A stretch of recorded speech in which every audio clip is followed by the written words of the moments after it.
Welcome back to Monster Hunter Generations Ultimate Prowler only. Last time we took on DLC Fatalis.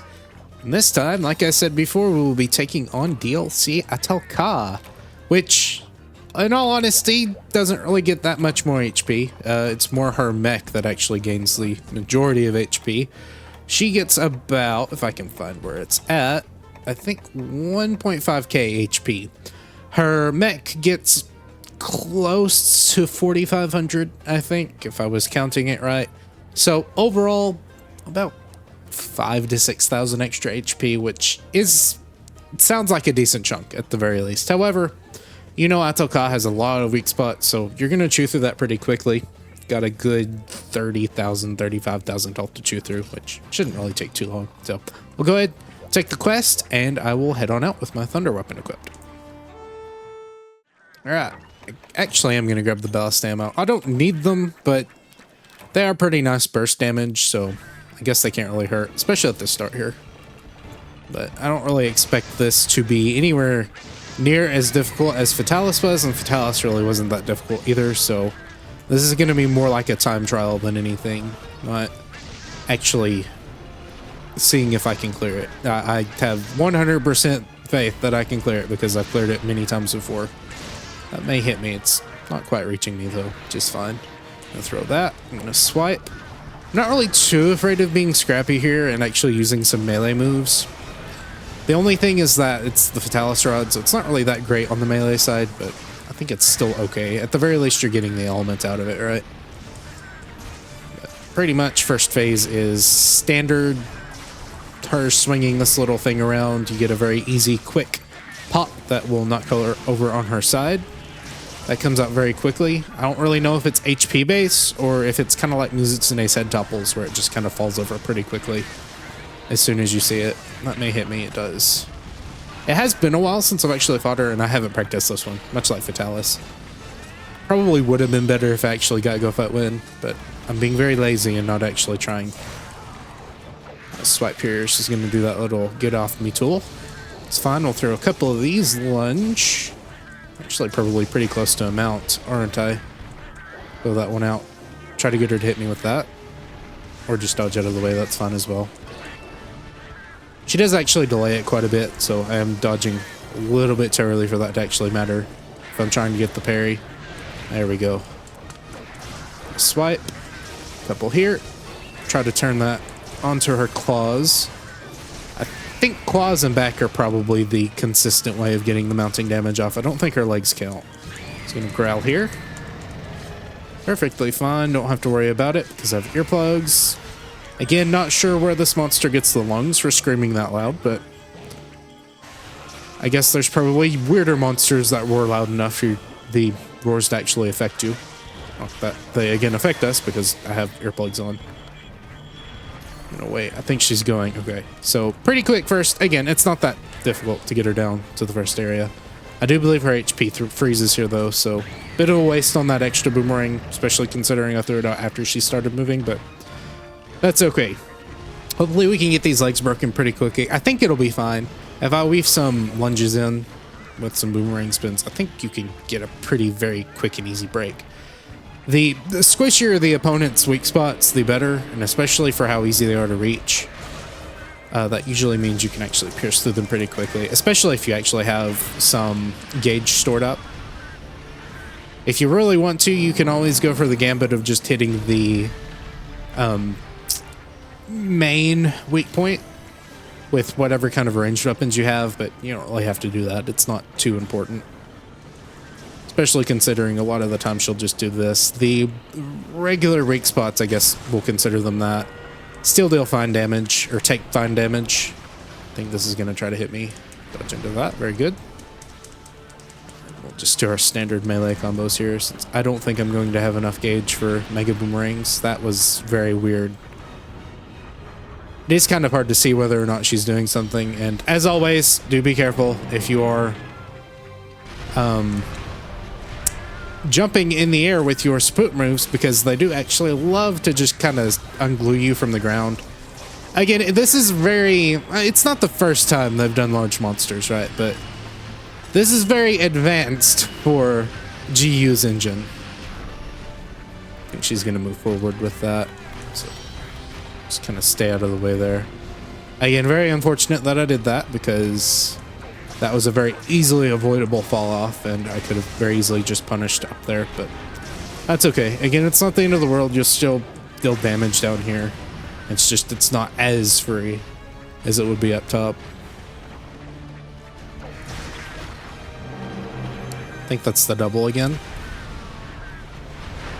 Quite sure where that hitbox ends, so I do want to be careful. Make sure I don't actually get hit by that. We'll get stomped on a little bit though. She's not dealing that much damage. As always, it is a DLC monster, so they do have the higher damage modifiers, but it's not like super powered up.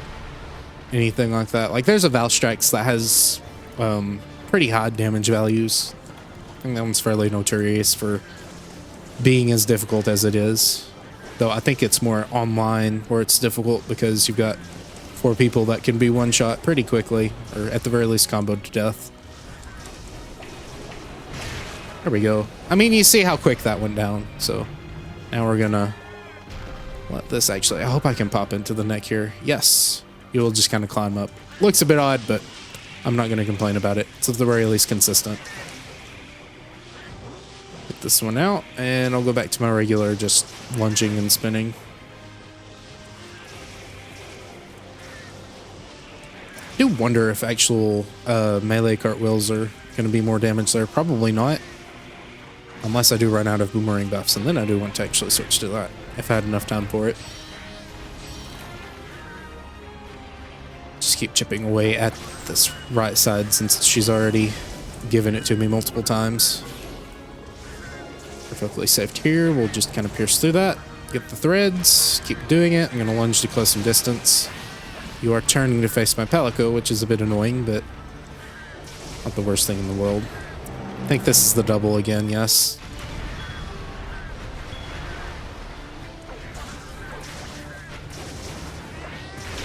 There we go. Alright. We got Go Fat Win, perfect timing. Flash bombs are... I don't know, she may be affected by flash bombs, but I don't see an actual practical use for them other than blinding her, but even then that's just kind of there. Not really something you want to waste your gauge for. I think I ran out of big boomerangs, or piercing actually. But we're now into phase 2. Again, very quick. Not really much to worry about. So we'll try to close this area out pretty quickly as well. It's definitely something you get used to. And I've certainly fought Ahtal-Ka more than Fatalis, so I definitely have that experience at the very least. It is the final boss, and it's actually a pretty fun one, even if it's not the most difficult, but I don't really think most difficult is always the metric to go by for a fun final boss. Just depends on how the gimmick plays into the actual mechanics of the game, and I think they did a pretty good job with this one. It's not my favorite of the older gen final bosses, but it's a pretty good one. It is a bit hard for me to judge though because Prowler isn't in any other game, and Prowler is my favorite weapon, so Prowler does just kind of like multiply the fun value by a lot. There's not really many other weapons that kind of play like Prowler. Prowler's kind of a mix of different weapons, if that makes any sense, so you can get a little bit of the Prowler feeling with some weapons like Sword and Shield for like light hits, dual blades even. Bow for the range and the element. Yes, bowguns have element, but they're weird in that they don't have infinite shots. And I know bows don't have infinite shots technically either. I mean, they do, but not in the sense that you have actual power shots or the nitro shrooms. You run out of those pretty quickly, just combining.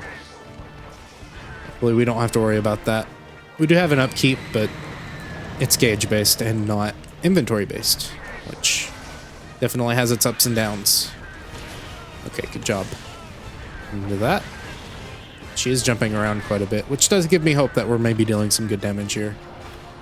I'm very surprised that that area went as quick as it did. But maybe it just shows I've improved a little bit. I'm gonna throw this out. That's maybe a little bit too slow. Nope. Right on time. Swipe. And double swipe here. Do it again. That's a bit awkward. I'm gonna try to aim that boomerang there. Throw that at me. Aim these at her. Lunge. Spin. Gonna throw that at me again. I have some time. Now that I dodged the first one, never mind. I'm actually surprised I didn't get the adept there. It's okay though. Throw that at me. Go ahead and heal this off. We'll do one more. More Dragonators. Just wait for this. I didn't wait for it. I'm not even gonna bother going for the Dragonator. Don't really think I need to, honestly. You'd be surprised at how little damage the Dragonator actually does sometimes. It's more finicky to get the monster over here in older games, obviously. Okay, thank you. It's very nice of you. So, I don't really think the amount of time it would take me to actually get her over to the Dragonator. And I think you can only use it when she's in the mech. I don't think it works whenever she's outside of the mech. Maybe not, though.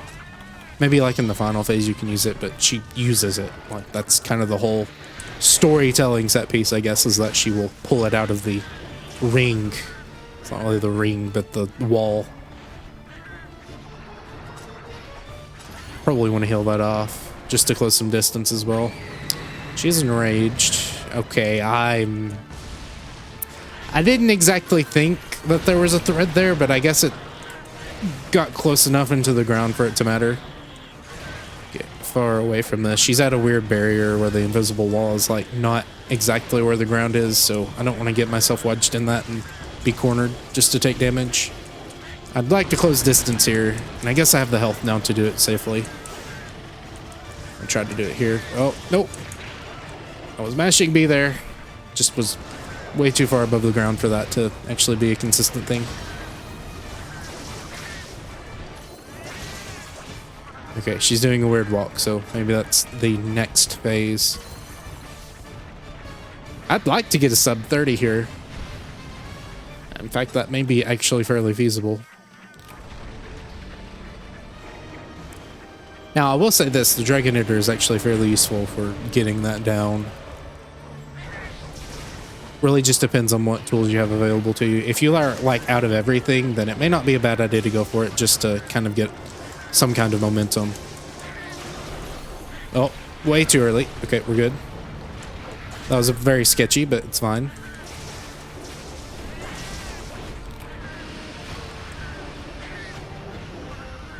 Move around. I do think this phase has more health from what I remember.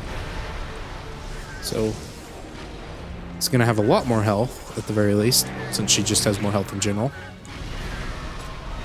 I'm gonna actually throw this out. This may be risky, but I think I'll get it perfectly here. Good. I'm very surprised that I actually didn't knock it over, but that's fine.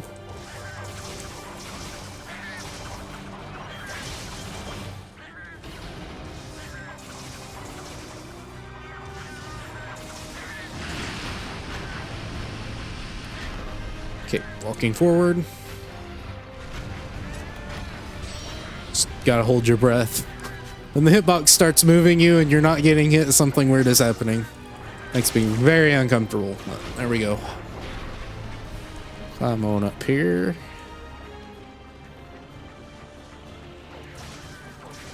Just kind of go at it here. I think I will chew my way through. That way I can actually use some melee attacks on the main cocoon. Because you do lose out on that if you do just use your ranged attacks. And that is a good chunk of damage you can be missing out on. There we go. There's also some ways you can actually angle yourself through. I don't really know if I want to risk that though, because it's very finicky. Again, we're definitely pushing the limits of the engine. Okay, don't get angry like that. Why? That's why I didn't want to risk anything. I think he'll move around at the very least to look at me, though.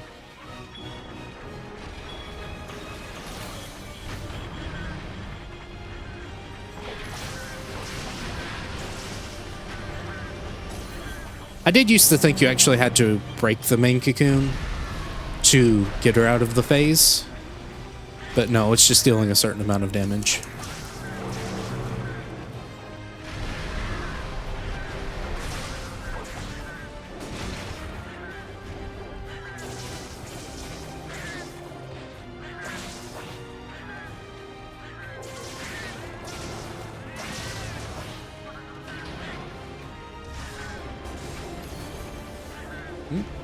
Nope, I think that's the double again.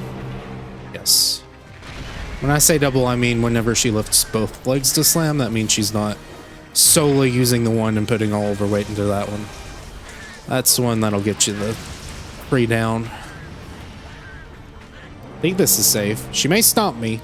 Okay, well, fair enough.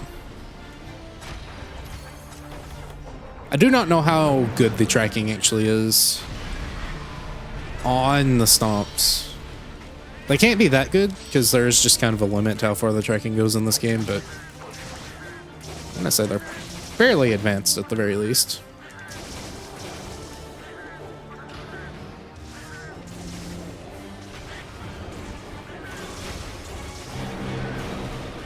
Oh, yes, very good.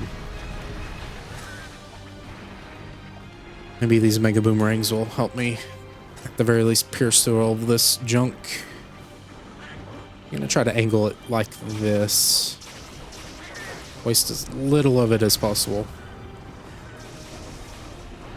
And I'm gonna try to avoid jumping too much. Because anything that takes you off the ground is pretty much just gonna unglue you from it, and you're at the mercy of whatever attack she's doing, whatever animation she's in the middle of, and that can be bad. Okay, did I lose that? Ah. That's okay.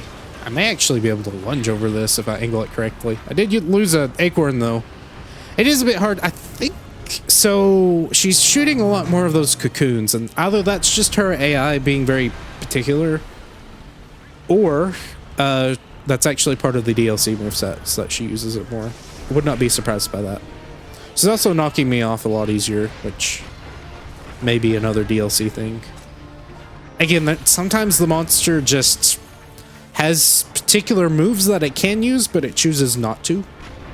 And then you fight it again, and then it just decides to use those a bunch of times. You're like, is this a new monster? Or... But sometimes the DLC monsters actually do have tweaked move sets to use certain moves that don't appear as often. And a example that I can use is not necessarily DLC, but EX Deviants. They usually have simpler move sets as opposed to their like later level counterpart. So they won't use some particularly annoying moves, and some will use more annoying moves. Really just depends. I'm gonna throw this out. Hopefully this will actually leave my hands this time. Okay, we'll do another one. This one should break. Or not. Should probably stop trying to read HP. I don't know them. There we go, finally. I don't think the tail will reach me here. It's not even aiming at me. I can actually take the walk-on off. And I'm going to risk this. Okay, well. Yeah, that didn't last very long. I think even if you adept that, you're still knocked to the ground, which is kind of annoying. So maybe that's part of the AI as well, just to kind of be more defensive and get you off the back. Oh, that's bad. Thank you, Slight Dragonator Ledge. That was very helpful.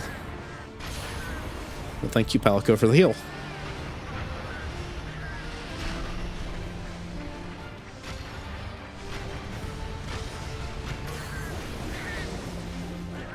Yeah, I mean, she's acting very unusual from what I'm used to. Which is good. It does make it feel like a different fight, at the very least.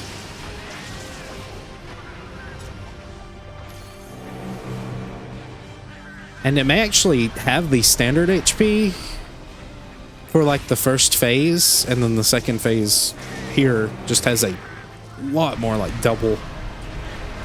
Maybe some like reallocation of phase HP. I don't know if you can do that with event quests or not.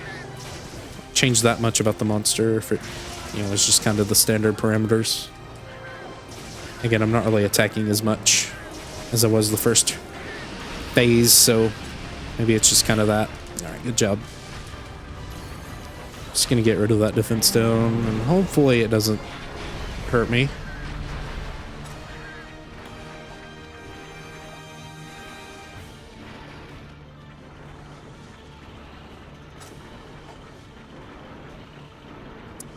I think this time I'll actually get the main cocoon access once I go through this little DPS rotation. Actually dodge just in case. Yeah, I'm fine. I can just kind of go crazy on it.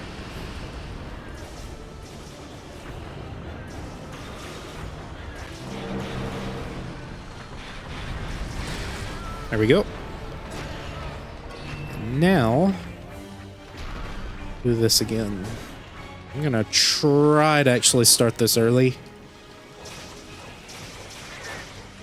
May just burn all of the good hits though, unfortunately. It is awkward.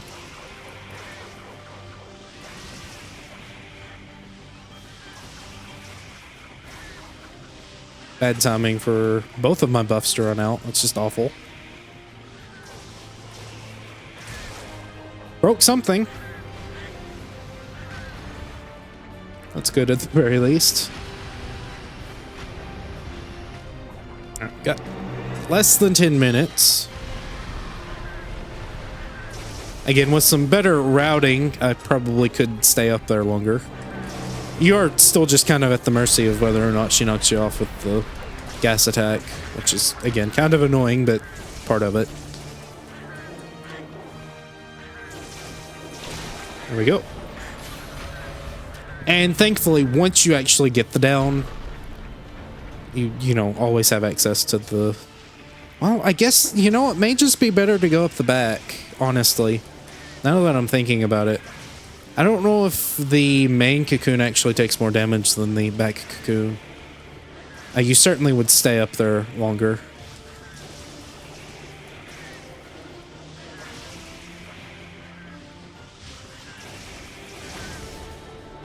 Very good. Granted, the leg breaks very quickly too, a lot of times, so it may not really matter that much. What are you aiming at? Okay. Not quite sure what you saw, but hopefully you got it. I hope you're proud of yourself. Oh, come on. What are you aiming at? There's the slam. There we go. All right, final phase. That was actually a bit awkward for the final phase.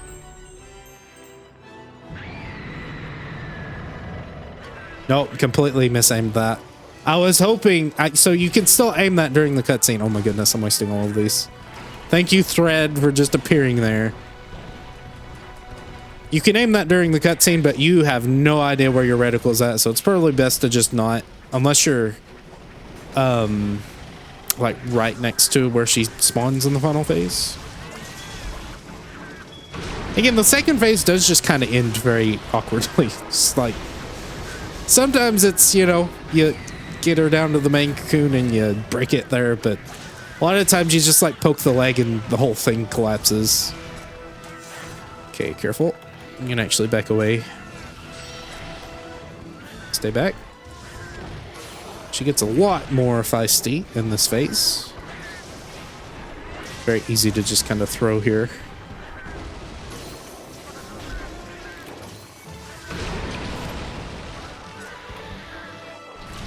I think I'm fine here.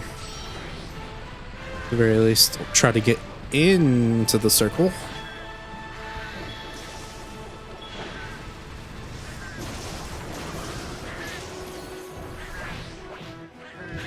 Growl at me, yes. Lunge, spin, rinse, repeat.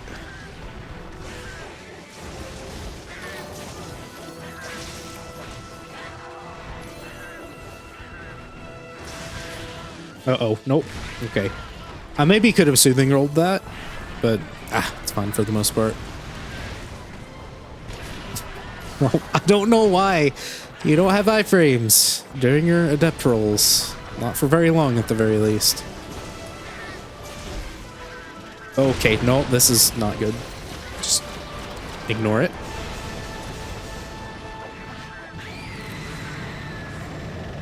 You're growling a lot. Maybe that means I'm doing some good damage. Okay. I'm gonna do great damage if I keep getting hit, though.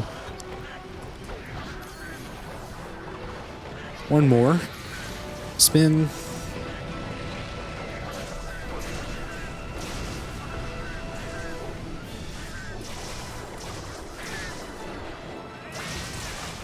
I definitely do enjoy the mixed melee playstyle a lot. It just is a lot of fun. Right, this is, you may not want to do this with gathering cats just because you don't have your adept dodges, but this is a way of giving you kind of that extra little combo with a 2 boomerang cat. Again, you do it better with the cats that can actually parry. There goes the second acorn. But, you know, other cats can do it as well. And you can still do it technically with a gathering cat. I just don't really know if it's actually better than your triples, because at the very least your triple rings will keep you safer than getting right next to the monster. And I guess it really depends on the monster as well, because something like a Gormagala is much easier to manage up close as opposed to being far away. But, you know, okay, well, good job me. I do wonder if those actually have a much higher attack. I thought I could take that, but no. Didn't even bother trying to get out of the way of it. It's like, sure, this boomerang is worth the amount of damage I'll take to the face. How much time do I have left till 30? 4 minutes. I'm sure it'll be fine. But again, I think you can see to the point I've reached where I'm not really particularly worried about anything anymore. Like, once you've done the annoying deviants, everything else is just kind of, sure, whatever, I'll deal with it. I'll try to slow down a little bit though, maybe see if I can get some good combos off.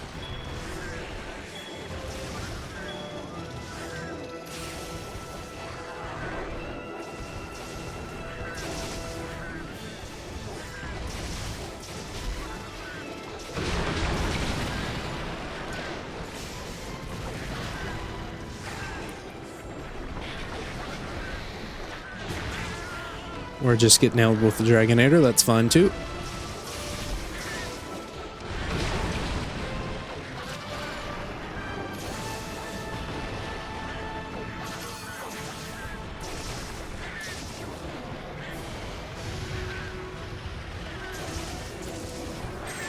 There we go, good down.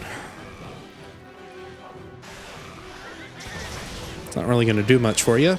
It's not a down that lasts very long. You don't really get many of them. You get 2. You get 1 at the start and 1 at the end.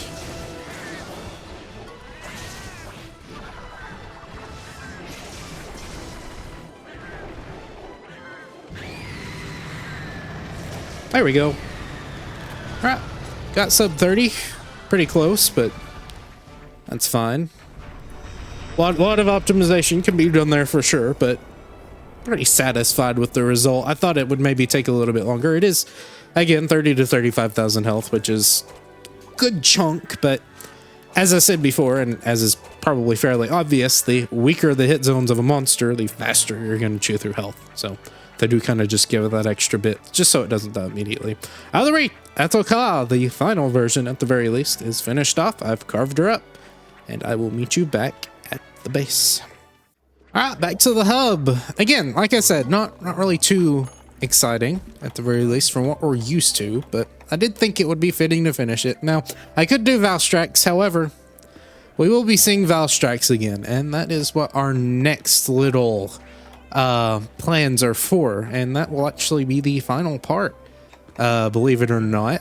But I've got something special planned at the very least. Don't expect just a single quest or anything like that. But for the most part, everything else that I really wanted to do is finished in terms of big HP sponges and tanky HP sponges that don't really take a lot of damage either. Everything else I feel like would just be fluff, which isn't maybe the most interesting thing in the world, but I could do them if I absolutely wanted to.